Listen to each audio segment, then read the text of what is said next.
Do you know the greatest secret of life? It is this: you already are what you long to be. The distance between where you stand and where you wish to stand is not measured in time or effort. It is bridged only by assumption. Your imagination is not a daydream. It is creation itself.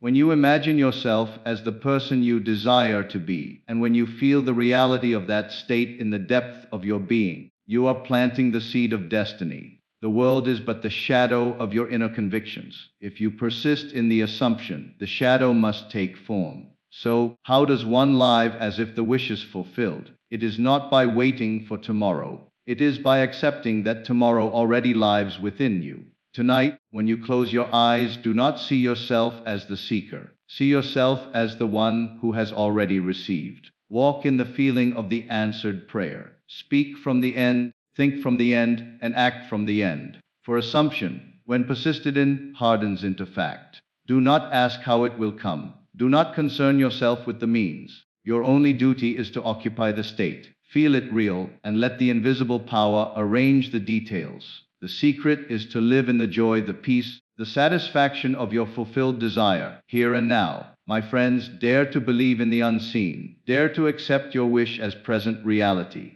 Live in the end, and the end will live in you. You already are what you long to be, for the desire itself is proof of its existence within you.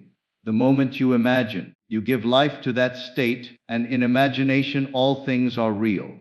To seek is to overlook that you already possess it.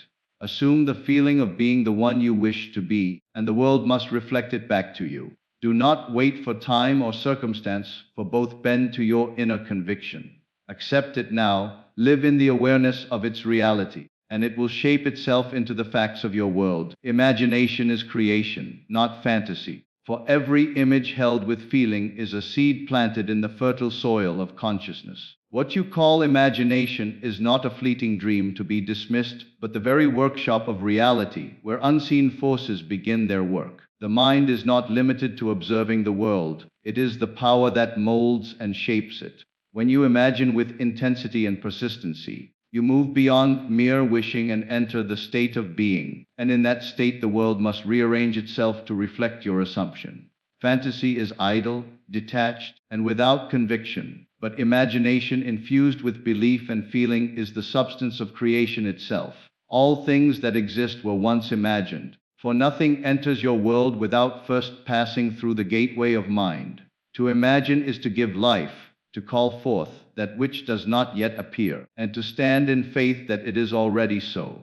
The difference between longing and living lies in imagination, for to live in the end, to see and feel what you choose as though it were present, is to set the creative power into motion that cannot return void. Assumption bridges the gap between desire and fulfillment, because desire by itself is only the recognition of a state not yet experienced, while assumption is the act of claiming it as already yours. The moment you assume the feeling of your wish fulfilled, you cross the invisible line between wanting and having. Desire without assumption leaves you as a seeker, always looking outward for what you feel is missing. But assumption transforms you into the possessor, who knows within that it already belongs to you. This act of inner acceptance is the great secret of manifestation, for the world outside is but a mirror reflecting the state you occupy within. When you assume, you are no longer asking, pleading, or waiting, you are living from the end. And to live from the end is to embody the reality of the fulfilled desire.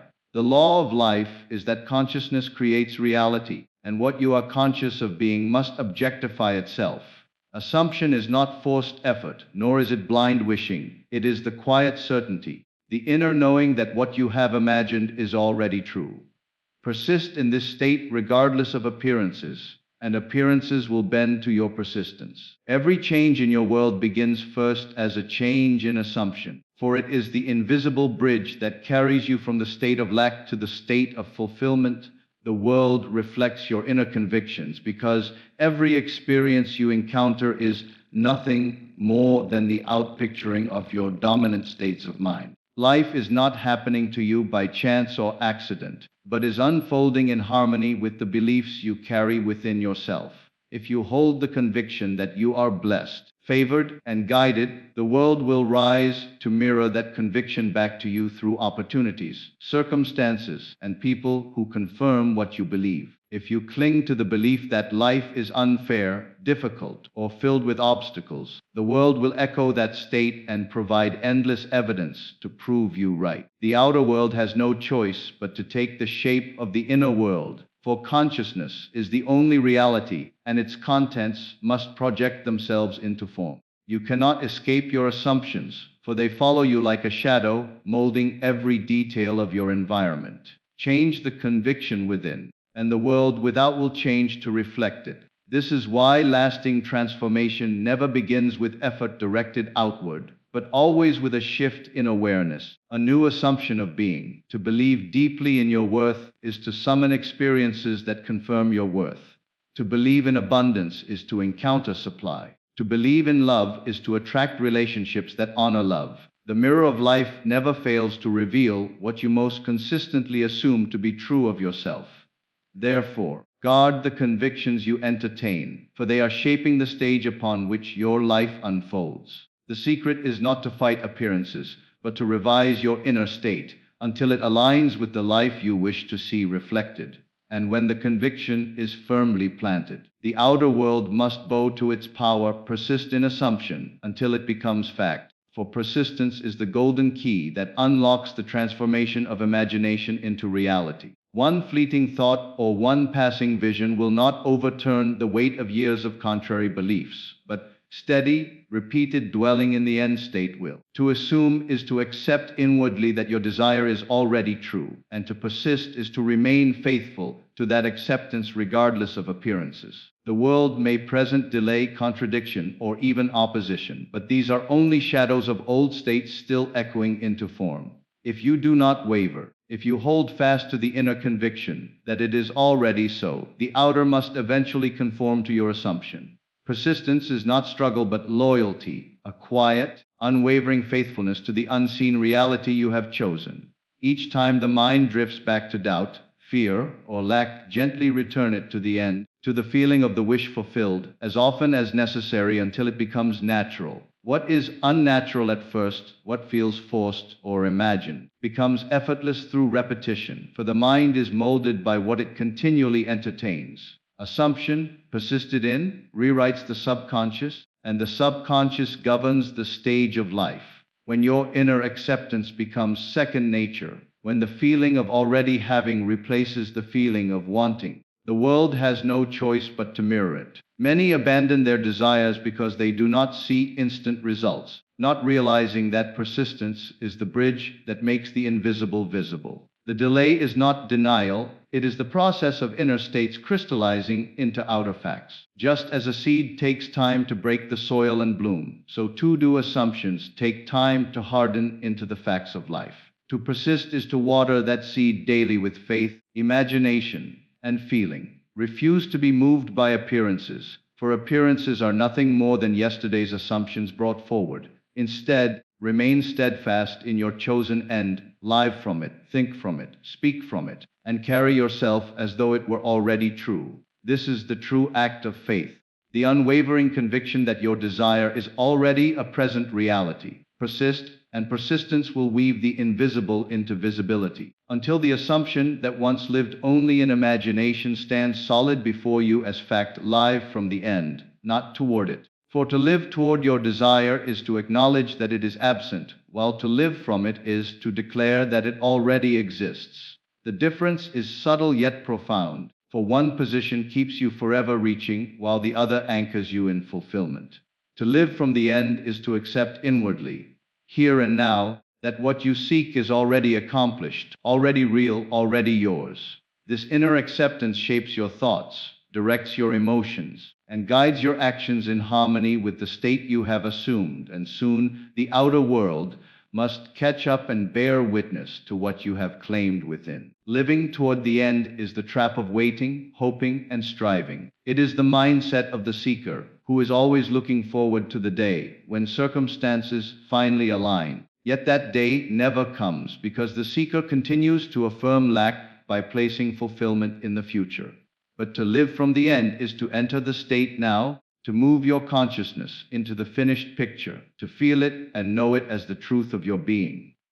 In imagination, you stand at the destination, and from that higher state of awareness, life rearranges itself to make visible what you have already accepted in the unseen. When you live from the end, you speak differently, for your words are born of possession, not desire. You think differently, for your mind reflects satisfaction rather than longing. You act differently, for your steps are steady and confident, guided by the certainty that the outcome is secured. You cease striving to become and instead rest in being. This is the secret of creation, that consciousness precedes form and that your assumption of the end determines the path by which it unfolds. To live from the end does not mean ignoring the present circumstances, but reinterpreting them through the lens of fulfillment. You no longer see obstacles as barriers, but as temporary appearances with no real power. You no longer allow time to discourage you, for in consciousness the end is already achieved. You understand that the world is simply a mirror, and when you change the image you hold of yourself, the mirror must adjust to reflect it. Living from the end requires faith, for appearances may contradict your inner conviction, and doubt may whisper that it is impossible. Yet persistence in the state of the wish fulfilled gradually silences those doubts until the feeling of having replaces the feeling of wanting. When you fully embrace the end, you find that the need for constant reassurance falls away, because you have already accepted the truth within. This is the essence of creation, to assume the end with such conviction that it saturates your being, to walk in the inner reality so completely that the outer must conform. You are not called to labor for the end, but to inhabit it, to dwell in it, to live as though it were your only reality. To live from the end is to step into the freedom of knowing that your desire is not something to be chased, but something already attained. And from that knowing, the facts of life are compelled to align. Do not ask how. Trust the unseen power. For the moment you ask how, you shift from faith to doubt, from certainty to questioning, from resting in fulfillment to straining in anxiety. The how belongs to the unseen intelligence that governs the universe, the creative force that brings form out of the formless and order out of the invisible. Your role is never to figure out the mechanics, but to assume the end, to claim within that what you seek is already accomplished. The unseen power has ways and means far beyond your reasoning mind, and when you attempt to control the method, you limit what could unfold with infinite creativity. Trusting the unseen is the great act of surrender, not surrender in weakness, but surrender in wisdom. For you understand that the seed does not worry about how it will grow into a tree, nor does the flower strain to know how it will bloom. It simply unfolds according to the law of life, and so too will your assumption unfold if you remain faithful. The demand to know how is born of fear, a subtle confession that you doubt the reality of your desire. You imagine the end, you feel it real, yet the mind insists on peeking behind the curtain, wanting proof, wanting a roadmap, wanting certainty in form rather than in faith. But life answers not to anxious questions but to calm conviction. The unseen power is not persuaded by your worry, it is activated by your inner acceptance. When you let go of how, you open the door for infinite channels to work on your behalf. The answer may come through people, through circumstances, through events you could never have orchestrated, yet all are moved by the unseen hand responding to your state of consciousness. Consider that every invention, every breakthrough, every change in human history was once unseen, impossible to the rational mind, and yet it came into being because someone held to the end and trusted that the unseen would make it so. The rational mind could not predict the sequence of events, but the unseen power arranged them with precision. When you imagine the fulfillment of your desire and hold fast to that feeling, the unseen power begins to weave circumstances, ideas, and opportunities together in ways your intellect could never design. Trusting it means refusing to lean on logic for reassurance, for logic will always argue based on what has been, not what can be. Do not ask how your desire will come. Ask only, am I faithful to the end I have assumed? If the answer is yes, then you have done your part. The unseen power will take care of the rest. Trust is not passive waiting but active confidence. It is walking through your day in the spirit of fulfillment, carrying yourself as one who already has what was longed for, refusing to let appearances dictate your inner state. Each time the question of how arises, gently return to the feeling of it is done. For the feeling is the evidence of things unseen. The unseen power knows the shortest, most harmonious path to the fulfillment of your assumption. It may bypass obstacles you thought impossible. It may raise up helpers you never expected. It may dissolve problems you thought permanent. But it requires your faith, your willingness to let go of control, and to rest in the conviction that what you have claimed in imagination is already real. The how is none of your concern, for the how belongs to the divine order of creation. Your only task is to remain faithful to the end, to feel it real, to persist in the joy of fulfillment. When you trust the unseen power, you step into freedom, no longer burdened by anxiety, no longer trapped by questions. You walk in assurance that life is responding to your state. You live lightly, joyfully, peacefully, knowing that every detail is handled. Do not ask how. Trust the unseen power, and the unseen will become the seen. The invisible will become visible, and what once seemed impossible will stand before you as fact. Occupy the state of the wish fulfilled. For the secret of creation lies not in striving toward your desire, but in assuming its reality and dwelling in that assumption until it becomes natural. To occupy a state means to take residence within it, to think from it, to feel from it, and to live as though it were already your truth. Every state of consciousness exists as a possibility, and the one you choose to dwell in determines the world you experience. When you consciously decide to inhabit the state of your wish fulfilled, you shift the foundation of your life from desire to possession, from lack to abundance, from seeking to being. The world outside is only a reflection of your inner state, so if you remain in the state of wanting, life will mirror wanting back to you. But when you dwell in fulfillment, life must echo that fulfillment. This is not an act of pretense or mere positive thinking. It is the conscious use of imagination to claim what already exists within you. To occupy the state of the wish fulfilled is to anchor yourself in the end, to feel the satisfaction of having received, and to let that feeling saturate your thoughts, words, and actions until it becomes second nature. When you rise in the morning, you do not ask yourself if you are who you believe yourself to be. You simply live from that identity. In the same way, when you occupy the state of your wish fulfilled, you no longer question if it will come or when it will come.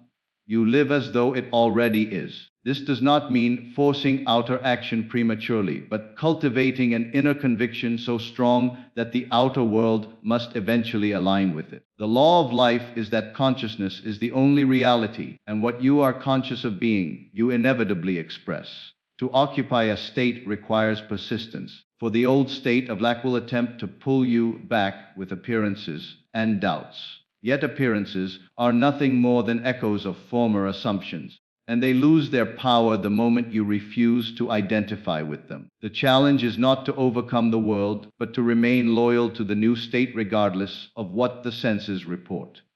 Each time you are tempted to return to longing, gently return instead to fulfillment. See yourself in imagination as you desire to be, feel the joy of its reality, and carry that inner atmosphere with you throughout your day. Occupying the state of the wish fulfilled also means speaking from the end. Your words reveal the state you dwell in, for when you believe you already have, your language shifts from hope to gratitude, from asking to affirming, from someday to now. Thoughts follow the same pattern, for your inner dialogue becomes the most powerful evidence of the state you occupy.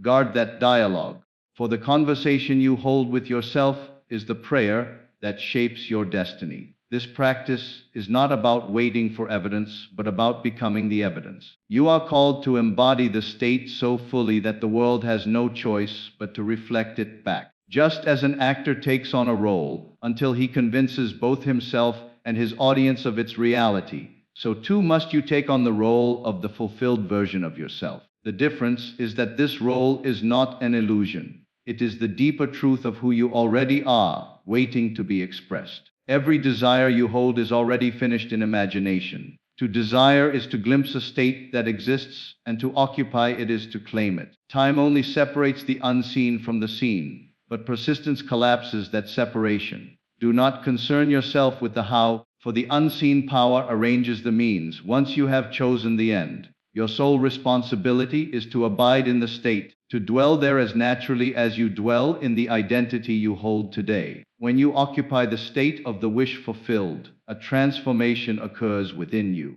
Your perspective shifts, your energy changes, and life begins to mirror back new opportunities and encounters that correspond to your assumption. You will find yourself meeting people at the right time, hearing words that affirm your conviction, and experiencing coincidences that reveal the hand of the unseen power at work. These are not accidents, but the natural outpicturing of the state you inhabit. Remain faithful to the state until it feels more real than the evidence of the senses. Let the feeling of fulfillment guide your steps, inform your choices, and shape your reactions. Do not waver when the outer world seems slow to respond, for persistence in the inner state guarantees its manifestation in the outer. To occupy the state is to live now in the joy, peace, and certainty of the end accomplished, and from that place, life must reflect your assumption as fact. Feel the reality of your desire now, for it is only in the present moment that creation takes place.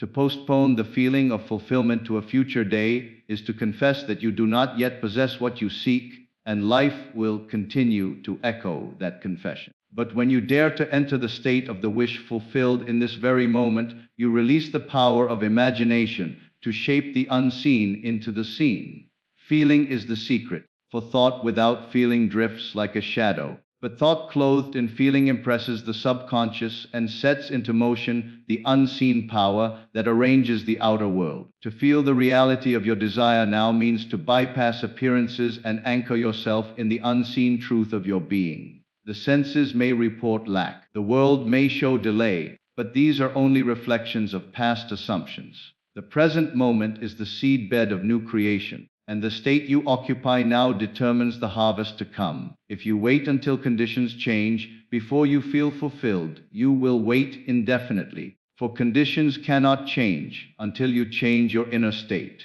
The world is a mirror, and it reflects not what you want, but what you are conscious of being. Imagine yourself already in possession of your desire, and let that image stir an emotion within you. Do not treat it as fantasy, for fantasy is detached, while imagination fused with feeling is creation. Allow yourself to experience the satisfaction, the relief, the joy of having it now, and hold to that inner atmosphere with persistence. The feeling does not need to be intense or dramatic, it need only be genuine. Even a quiet sense of peace, a simple awareness that it is done, is enough to plant the seed. What you feel inwardly will harden into fact outwardly if you do not waver. To feel the reality of your desire now is to think from the end rather than toward it. When you think toward it, you acknowledge distance, separation, and lack. But when you think from it, you align with the consciousness of already having. Your inner dialogue changes, for you no longer ask when or how, but instead affirm that it is already so. You begin to walk differently, speak differently, and see the world differently, because you are filtering life through the lens of fulfillment.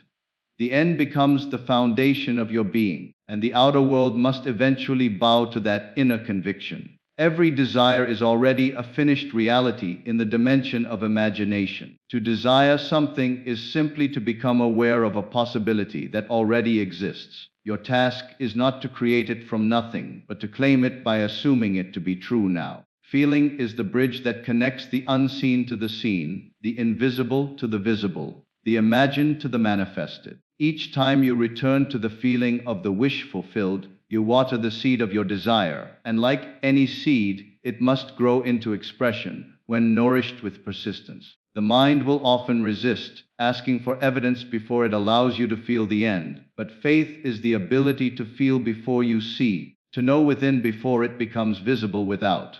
The unseen power does not require your struggle, it requires your acceptance. When you accept inwardly that it is done, you release the creative law to work through channels you could never devise. The how is not your concern, for the how belongs to the unseen order of life. Your only work is to maintain the inner state of fulfillment, to keep returning to it until it feels more real than the world of appearances. Feeling the reality of your desire now transforms your reactions to life. Where once you might have responded with fear or doubt, you now respond with calm assurance. Where once you might have felt urgency, you now feel peace, because you know the outcome is secured. This shift in inner state influences everything around you, your relationships, your opportunities, your decisions, until the external reality begins to take the shape of your internal conviction. You attract what corresponds to the vibration of your state, and that vibration is determined by the feelings you nurture.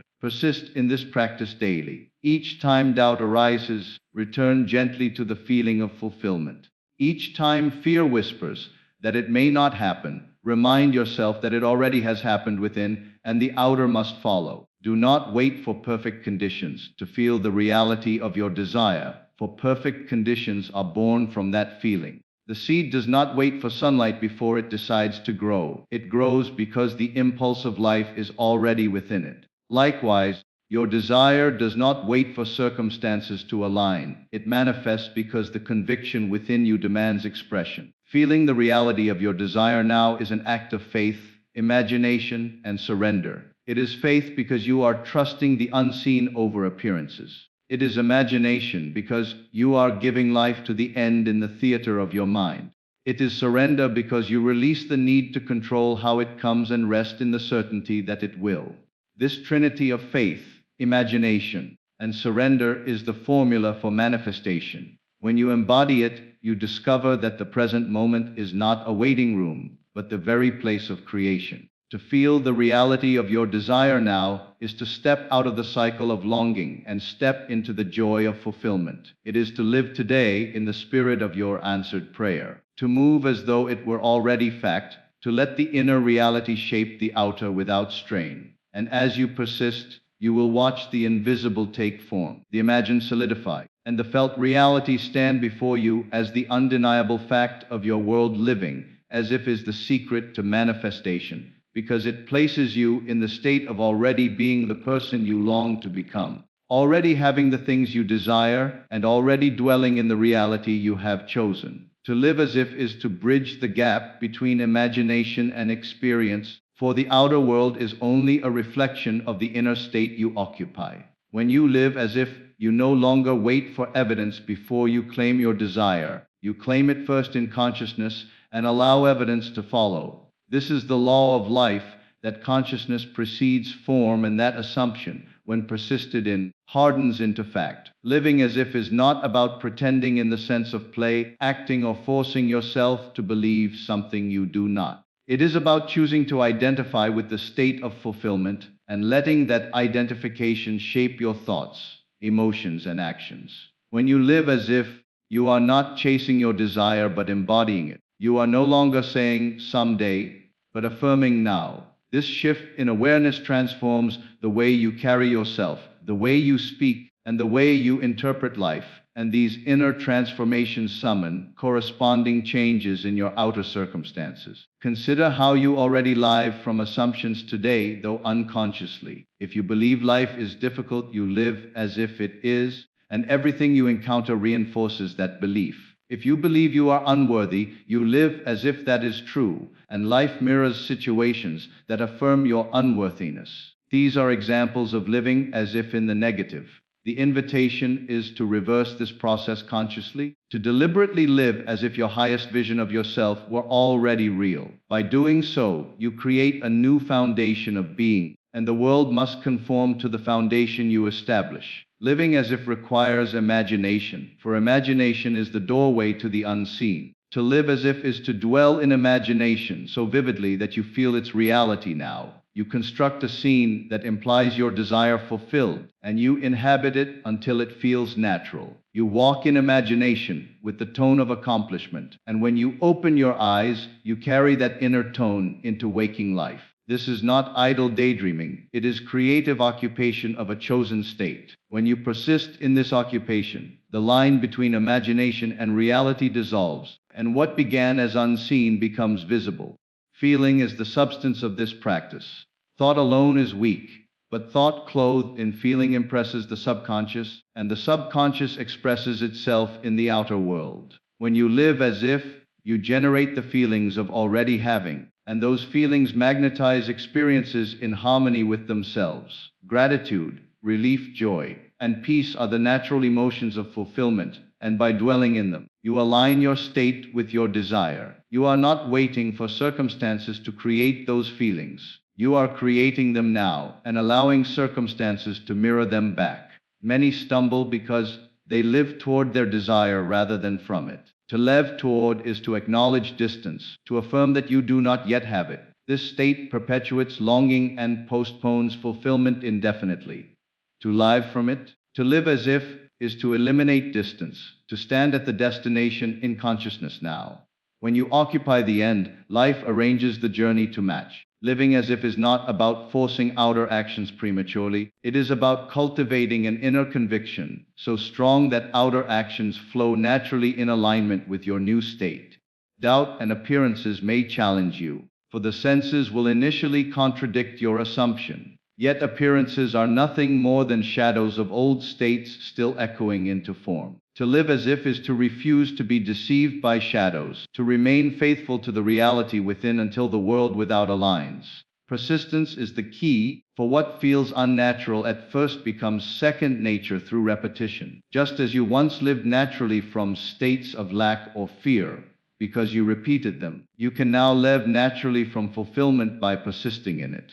Living as if also means speaking from the end. Your words are powerful indicators of the state you occupy. When you live as if, your inner dialogue shifts from questions of when and how to affirmations of it is done.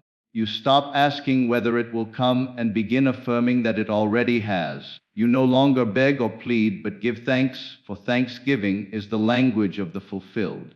Guard your conversations with yourself and with others, for they reveal whether you are living in longing or in fulfillment. Life responds to your inner atmosphere. When you live as if, opportunities arise, doors open, and people appear who align with your assumption. These are not coincidences but natural expressions of the law at work. The unseen power arranges the outer world to mirror the inner, and when the inner state is fixed in fulfillment, the outer must reflect it. Living as if places you in harmony with the creative force of the universe, and harmony produces results with effortless precision. To live as if is to embrace the present moment as the place of creation. You do not wait for tomorrow to feel fulfilled, you claim fulfillment now. Time is only a construct of the senses, and when you dwell in the end, you collapse the distance between now and the desired outcome. You realize that the future you long for already exists in imagination, and that by occupying it now, you call it forth into form.